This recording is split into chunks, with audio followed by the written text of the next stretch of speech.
Welcome back. Today I'm going to be checking out some more Reggie. This is Shadows of Doubt.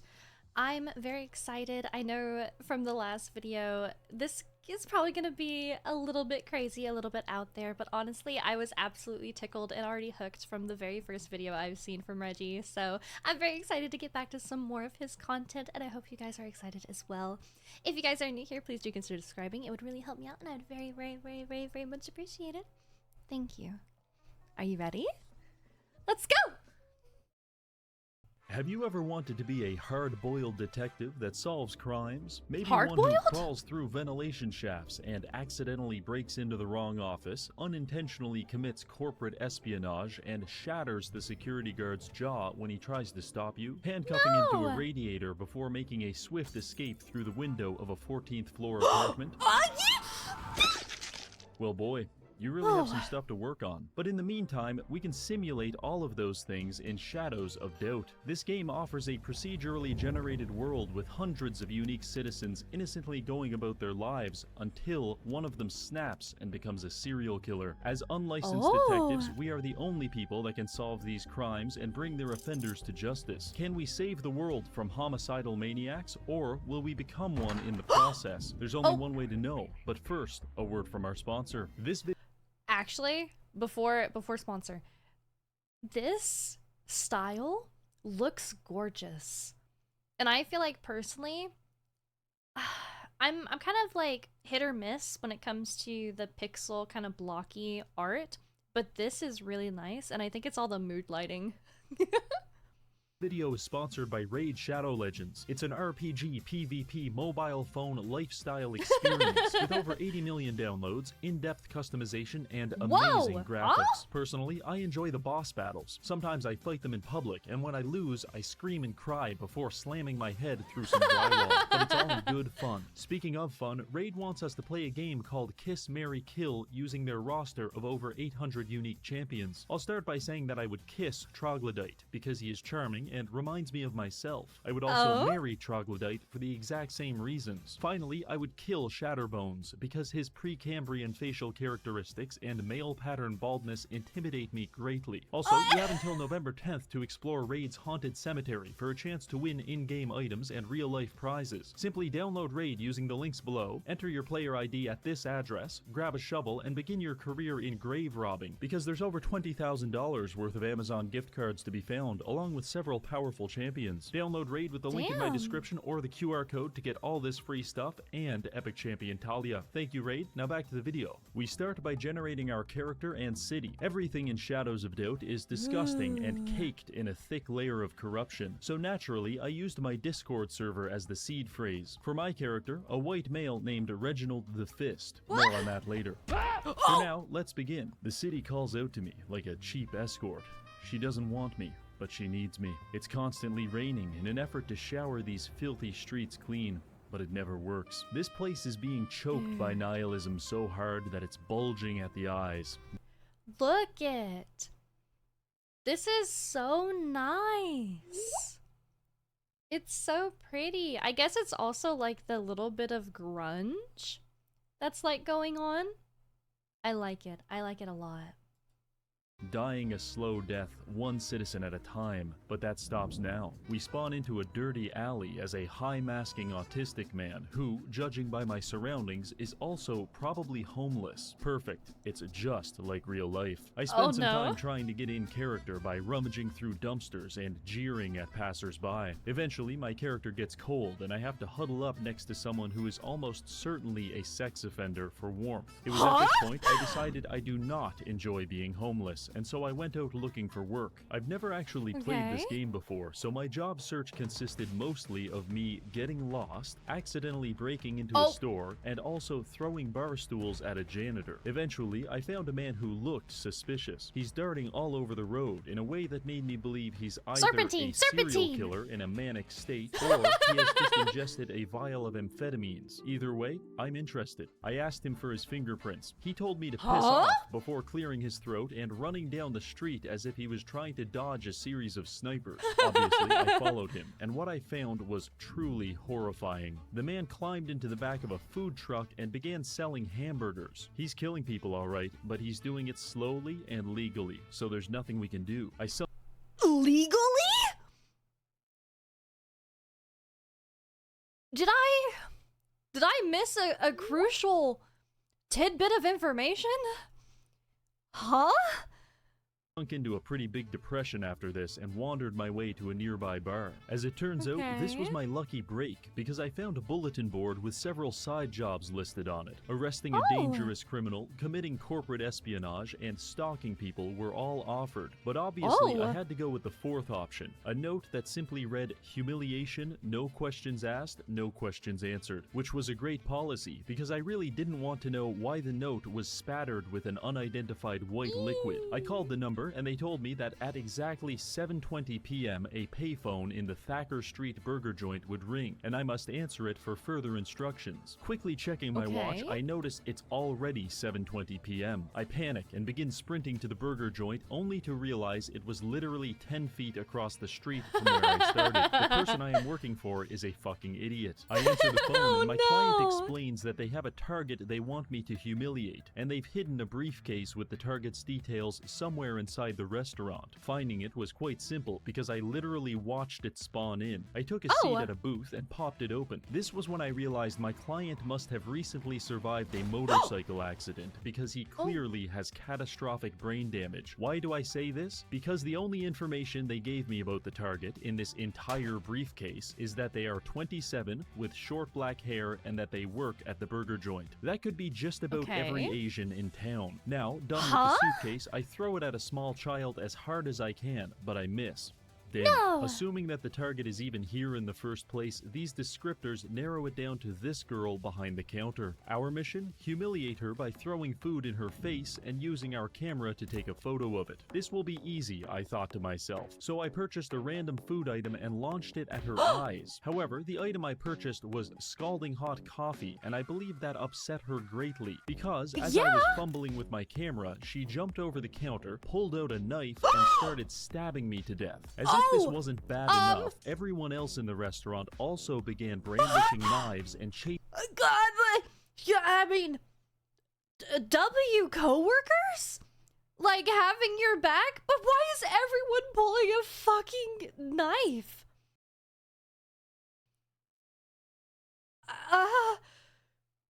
Is this the appropriate response?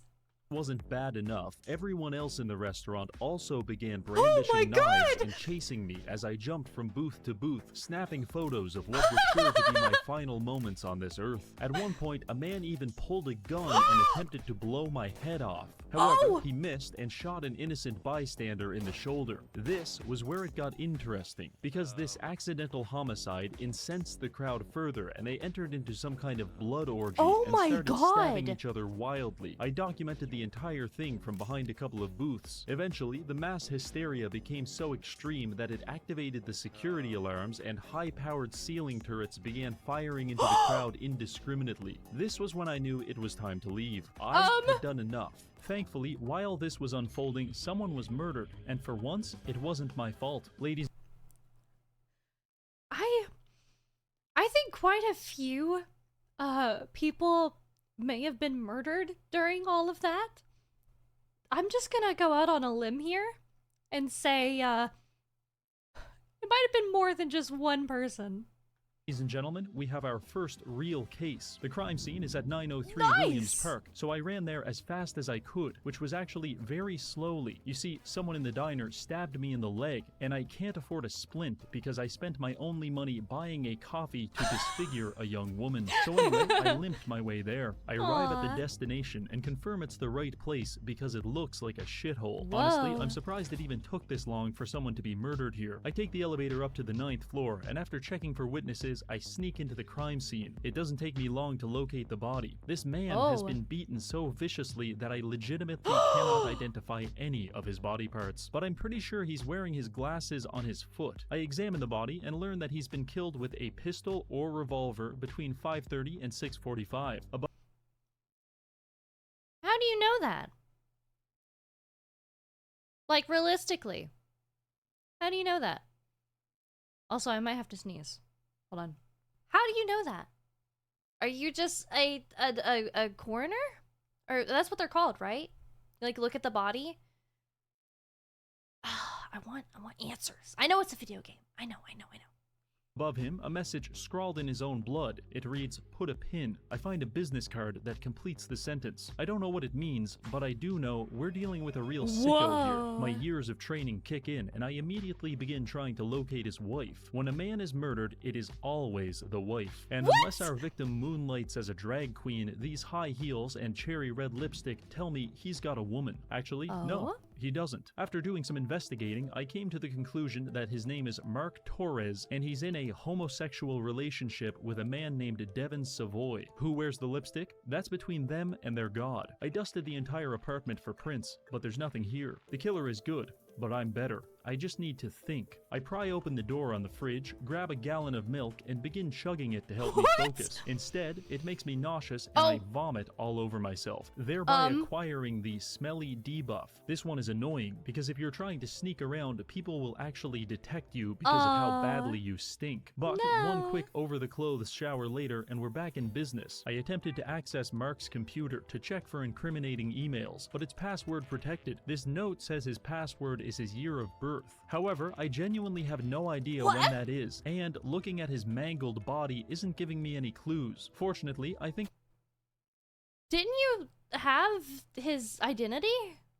His identity didn't have it? I guess not.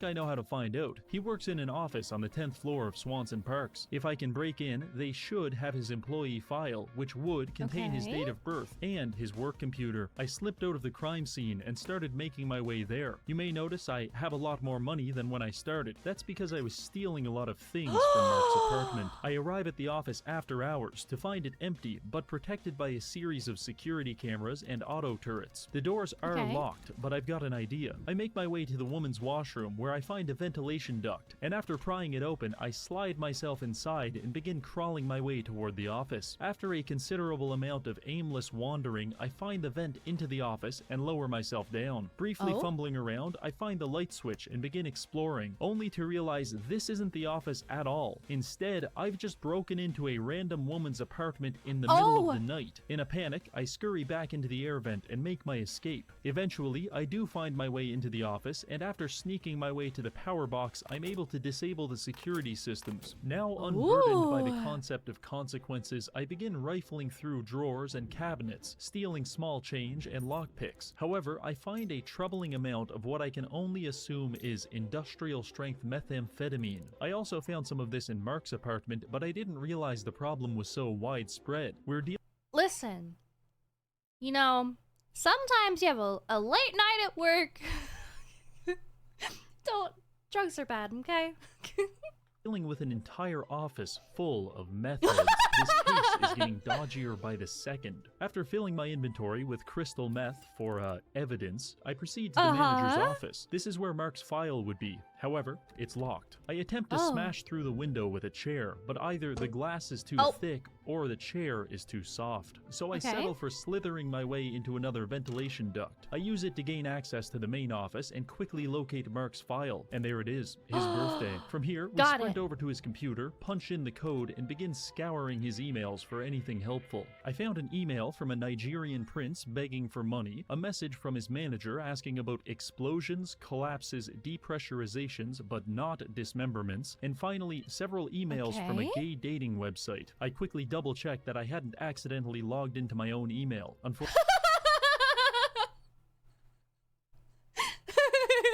Yeah, you don't want to get those confused, okay? Fortunately not. There's just nothing helpful here. It was also very stressful trying to figure this out at his desk because every 5 minutes the cameras would turn back on and I'd have to sprint to the breaker box before the turrets could begin shooting me to death. I think it's time to regroup and follow a new lead. First, we have to get out of this office. I work my way back into the air vents and quickly become lost. I spend so much time crawling around aimlessly that I actually start to develop hypothermia and my character begins shaking violently. Luckily, we made it out minute before freezing to death. It's at this time I'd like to point out that in the process of breaking into that office and stealing their valuables, I committed approximately $15,000 worth of crimes. Fortunately, no one caught us, so the fines disappear as soon as we leave the building. Now, what? Okay, that's interesting. What count? Can you get caught by just like a normal person, or do you have to get like arrested, I wonder? Now all of this hypothermia has got me pretty hungry, so I head over to a vending machine to buy some food. I needed to free up space in my inventory, so I decided to temporarily place this diamond ring on the ground until I can finish my meal. Don't do that. Don't do that. I have a bad feeling. I have a bad feeling you're about to lose that.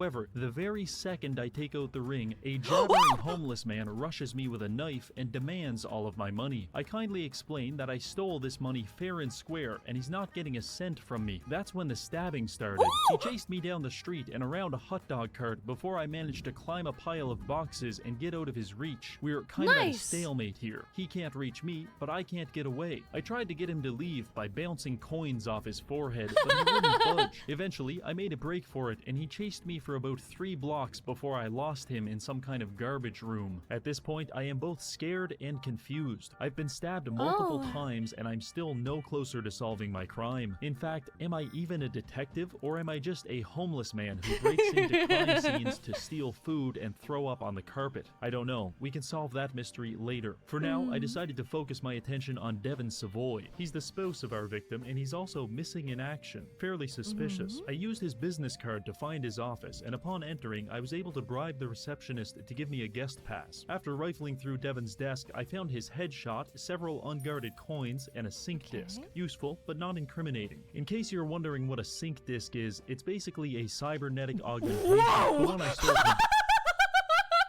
What the fuck was that?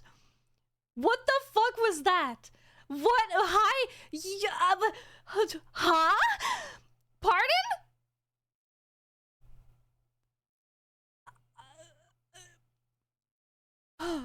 I'm scared for the future.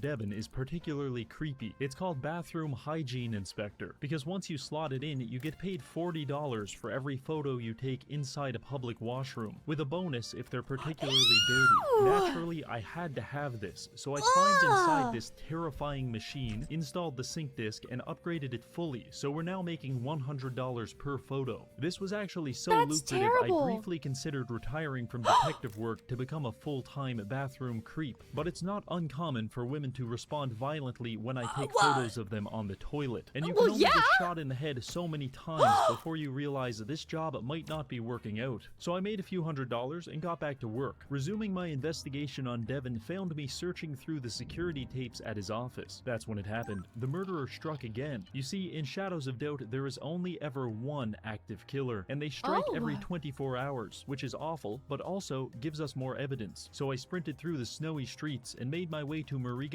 Terrace. After taking the lift up, I find a hollow-eyed Asian man standing in the doorway. The hallway behind him is speckled with blood, and he's giving me a very authentic 1,000-yard stare. Is that the same place that the first murder was? Or is that actually a different place? The interior looked the same with like the elevator, but I don't know if that's just like the base interior for the fucking places. I don't know. The police are doing something in the apartment, so I settle for interrogating this strange man while I wait for them to leave. His name is Yuka Harada, and he's actually very helpful. He gives me his fingerprint, a description of a suspicious person, and just as I'm about to ask him for some spare change, gunfire rings out. The police— That scared the fuck out of me! Oh! Okay. I wasn't ready for a random fucking gunshot, dude. Is this a horror game? Is this meant to be a horror game?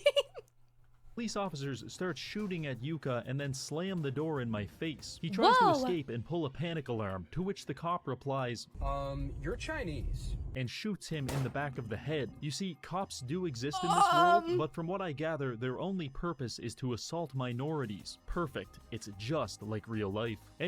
Oh, Lord. Lord have mercy. Oh, no.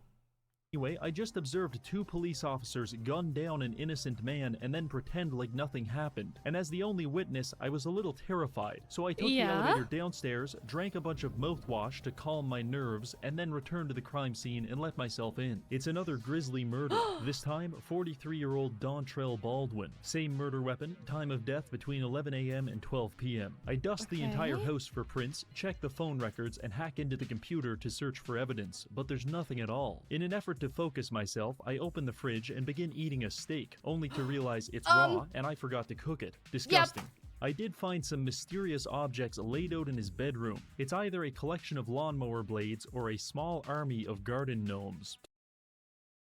Is that not just clothes?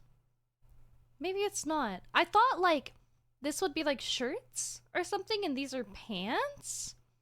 But they're all like exactly the same. I don't know what the fuck that is. Too early to say. While exploring the apartment, I decided to close the blinds for some privacy, and there it was. The killer's call sign, taunting me mercilessly, like all of those people that actually graduated high school. I sat down and tried to profile our criminal. Perhaps a jealous neighbor driven mad over Dontrell's impressive collection of lawn ornaments. Or maybe a call girl looking for a little extra cash. It probably wasn't the spouse, because they were being very cooperative. That's when it dawned on me. Could the police be in on it? As soon as someone finally started giving me some answers, they ventilated his skull at point-blank range. Something stinks here, and for once, it's not me. When solving crimes, it's important to look for patterns. So I looked very hard and found only 2 things in common between the victims. 1, they are both in homosexual relationships, and 2, they're co-workers. I like the idea of a homophobic serial killer, but short of going undercover as a power bottom, I wasn't sure how to pursue this lead. So instead, we focused on the workplace connection. It's day 2 of the investigation, and I was a little confused on how to proceed. I've already investigated Dontrell's workplace, and I'm not going to lie, I spent most of the day getting beat up in public washrooms. It's all kind of a blur. I think at one point I punched a child. Eventually, I emerged from this fugue state on a bench outside of Commerce Inc. I've been waiting here for the past 13 hours without interruption in an effort to find Devin Savoy. His work schedule says he'll be here any second, and look at that, there he is, unlocking the office door and briefly quantum tunneling through reality. I interrogated him and he was definitely suspicious. I asked him about Mark and he refused to make eye contact with me, so I began shaking with both rage and hypothermia, a deadly mix. Eventually, I let him go about his workday while I stalked him through the office. That's when it came over the radio. Another murder. This time at 1201 Williams Park. I'll deal with you later. I rushed to the crime scene as fast as I could. Last time, law enforcement beat us to it and contaminated the evidence. We can't let that happen again. Unfortunately, we were too slow. Probably because of all of the stolen goods I've been hauling around in my personal evidence locker. Either way, this caused me to enter a blind rage, and I used my knuckles as tools of holy righteousness to beat the police officer into a coma. Just for good measure, I also handcuffed him. I began scanning for blood and footprints, but after ramming the policeman's head through a tube television, the crime scene became somewhat contaminated. Fortunately, the bedroom was relatively pristine along with the body. It's Winton Goolsby, CEO of Cotton Inc., the same company Mark and Dontrell worked for. Someone is knocking off the upper management. First, the head of HR, then marketing, and now the CEO. Who could it be? Competition? Jaded employee? Maybe even me in some kind of violent drug binge? Only time will tell. I searched the apartment to find the following: fresh footprints from a size 12 woman's heel, a singular 8mm cartridge, and finally a new sync disk. This one allows you to make money by installing data mining software on work computers. Winton Goolsby, you naughty, naughty boy. This was all helpful, but we really cracked the case wide open after I infiltrated the apartment building's security office. Here, I can access the cameras for every floor of the building, and luckily, there's one with a good view of Winton's unit. He died around lunchtime, so I scrubbed through the footage and found a few potential candidates. However, one stuck out in particular: Andrea Naryen. Why do I know this name? Everyone else was just unidentified citizen. That's when it hit me. I know Andrea because I took a Polaroid of her on the toilet at Cotton Inc. If she works at that office, that means she knows all 3 victims, and we have her on tape entering and leaving Winton's apartment around the time of the murder. It's all coming together. The dots are connecting. He's about to bust this case wide open. This is very good. I printed out a Yes. photo of Andrea and began building a profile for her on the tack board. According to her work schedule, she should be at the office right now, which gives us the perfect opportunity to break into her apartment and begin stealing things. I suppose we can also try to solve the crime while we're there too. 501 Roth building, this is it. I dim the lights and kick the door off its hinges. Whoa! I begin exploring, and judging by the way she decorates her apartment, I already know she's a psychopath. Red leather on a green carpet. Doctor, lobotomize this woman immediately. However, even more diagnostic than the poor decor was this crumpled up piece of paper I found. It describes a woman tying a man to a chair and dancing around waving a knife in his face while he begs for his life. This, on its own, would be suspicious. However, it's not on its own, because there are hundreds of these notes all over her apartment. On the couch, in the cabinet, bathroom sink, random drawers, inside the oven, running shower, and of course, there was about 2 dozen inside the fridge. Are these murderous, intrusive thoughts or whatever? Like, anytime someone pisses her off, does she just, like, scribble down how she would, like, kill people? I'm concerned. Each one reading the exact same thing. This bitch is... Oh, no, they're different. Well, they're not different. I mean, they're all the same. Okay, never. Fuck, I thought I was onto something. Shit, this is why I'm not the detective. definitely killing people. Oh, and I also found some 8mm ammunition that fits the murder weapon. Now look, I'm 99% sure this is our killer, but I'm a by-the-books kind of guy, so I want to catch her in the act. It's not a sexual thing, I just really need to be sure it's her. Mostly because I get fined pretty heavily for arresting the wrong people, and I worked too hard to make this money just to lose it on some psycho Yeah, worked too hard. You just stole everything. bitch with a photocopier. So here's what I do. I go to a vending machine and purchase a GPS tracker. I'm going to put this on Andrea and monitor her movements throughout the day, because much like a Nigerian prince has a physiological need to steal my credit card information, Andrea has a need to kill someone every single day. However, this time I'll be ready, following behind her every step of the way, right until she breaks into an apartment, at which point I'll smash her head in with a dumbbell, find the murder weapon, and haul her off to jail. But first, we need to get the tracker on her, so I hung around her apartment building until she entered her home. Then, I knock on the door and back up all the way across the hall and into the elevator, which gives me the maximal possible runway. Just as I hear her begin to unlock the door, I sprint towards it, jump into the air, and slam both of my feet into it at the same time. The door smashes into Andrea's skull and renders her instantly unconscious. She'll wake up in a few hours thinking she's just been hit by a sledgehammer, but apart from that, she'll be fine. I place the tracker on her and escape to a nearby diner. Where the fuck are you putting the tracker that she's not gonna notice that there's a fucking tracker? You can just shove it in her fucking shoe? It's fine. It's fine. It's a game. It's a game. It all makes sense. It all makes sense! From here, I can monitor her exact movements not just through the city, but even throughout her own apartment. For example, she's currently in her washroom checking to see how many teeth she's missing. So here's the plan. I'm going to sit in this diner and monitor Andrea for the next 24 hours. However, the 24-hour cycle in this game is pretty long, so we'll be taking micro naps in 15-minute increments and checking on her position in between. Hopefully, that's not enough time for her to murder anyone. The plan was actually working very well. I started shift at 7 p.m. and midnight came and went without any trouble. 1 a.m., 2, 3, 4. I made it to 8:45 and still no movement. She'll be going to work soon. I'm starting to think I was wrong about Andrea. And that's when it happened. I took another nap, woke up at 9 a.m. and she's on the move. Her GPS signal is leading me to this building. It's not her apartment and it's not her work. 9:13 a.m. Williams Park, 3rd floor. I catch up to find her standing outside the door of someone's apartment. She's in some kind of a daze, and after snapping a few photos for evidence, I managed to sneak past her and enter the flat. That's when I find it.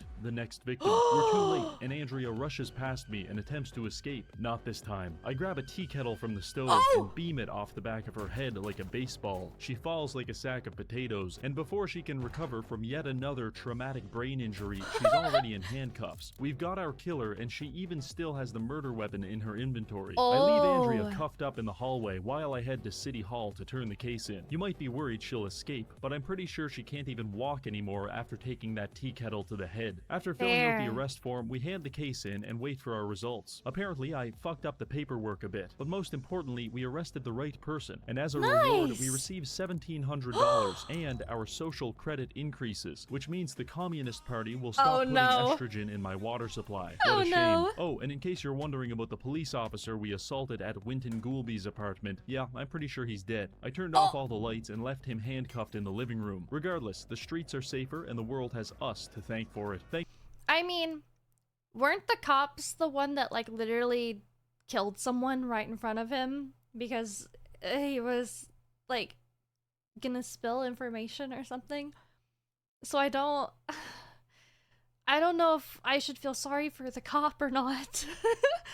Thanks for watching, and I'll see you in the next video. Finally, don't forget to install Raid using the links below to get all this cool stuff. Alright, see you later. Alright. Thank you, Reggie. That was something. I like this style a lot, honestly. It does seem a little goofy, but fun. Okay, alright. You know, from first impressions, I liked this game, kind of through and through. Both the art style, the kind of overall grungy feel, it's very goofy, but it does seem to have a lot of really cool, like, mechanics and different things like that to it. Of course, there's some tomfoolery and things that, you know, don't really fully make sense, but that's part of the game, you know? And as always, this just seems to be another frickin' game that I watch a video on and it looks really, really cool and now I want to play it. So I'm not gonna promise that we'll play it, but we might have to try. Maybe. Make sure you guys check out the original video. It's gonna be linked down below. If you liked my video, make sure that you like and subscribe so I can see you in the next one. Thank you. Bye!